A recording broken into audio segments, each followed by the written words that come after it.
আসলে এই গোল টেবিলটার আমি ঠিক বুঝিনি আর কি। জাতিসংঘের উদ্যোগে আজকে একটা গোল টেবিল বৈঠক আহ্বান করেছিল।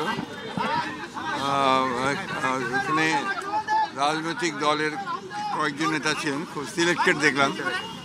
আর কমিশনের প্রধানরা ছিলেন। মূলত এখানে যে সংস্কারের ব্যাপারগুলো যেগুলো আপনার কমিশনগুলো করা হয়েছে সেই সম্পর্কে জাতিসংঘের মহাসচিবকে অবহিত করা হয়েছে। নজরুল ইসলাম আসিফ নজরুল করেছেন।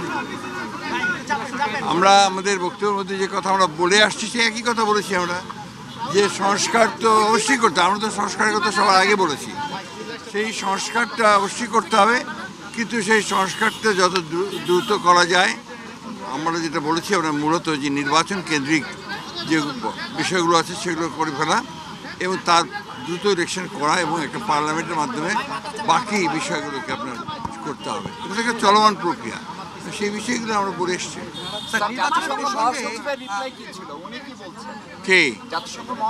না না, উনি এই ব্যাপারে কোনো কমেন্ট করেন। এটা আভ্যন্তরীণ ব্যাপারে। আসলে এই গোল টেবিলটার আমি ঠিক বুঝিনি আর কি। সংস্কার কমিটির লোকজনও ছিল একই সাথে বৈঠকটা সংস্কার কমিশন যার প্রধান তারা ছিলেন। সেখানে যে সংস্কারের কথাগুলো এলো, আপনারা কি কোনো টাইম ফ্রেমের কথা বললেন যে এত দ্রুত? আমরা ওখানে টাইম ফ্রেম কথা বলার কোনো প্রয়োজন নাই, কারণ এটা তো সম্পূর্ণ আমাদের আভ্যন্তরীণ ব্যাপার। আমরা সংস্কার কমিশনের সঙ্গে আমরা কথা বলছি, তাদের সঙ্গে আমাদের যোগাযোগ আছে এবং তারা যা চাচ্ছে আমরা সব তাদেরকে দিয়েছি। ইতিমধ্যে আমাদের সঙ্গে একটা বৈঠক হচ্ছে, সেই বিষয়গুলো তো আপনার প্রশ্ন উঠতে হয় না। জাতিসংঘের মহাসচিবকে আমরা আপনার টাইম ফ্রেমটা দিতে যাবো কেন? জাতিসংঘ এখানকার ঢাকা। স্যার আমরা বলতে পারি যে আপনারা আগের কথাতেই বলেছেন যে সংস্কার চলমান প্রক্রিয়া, সেখানে নির্বাচনটি অতি দ্রুত সম্ভব।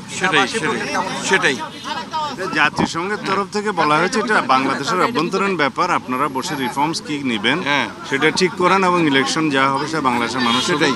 উনি বাংলাদেশে একটা স্ট্রং ডেমোক্রেটিক গভর্নমেন্ট আসবে সেটার আশা করেছেন এবং পৃথিবীর মধ্যে একটা নজির সৃষ্টি করবে আগামী ইলেকশন, এটা উনি আশাবাদ ব্যক্ত করেছেন।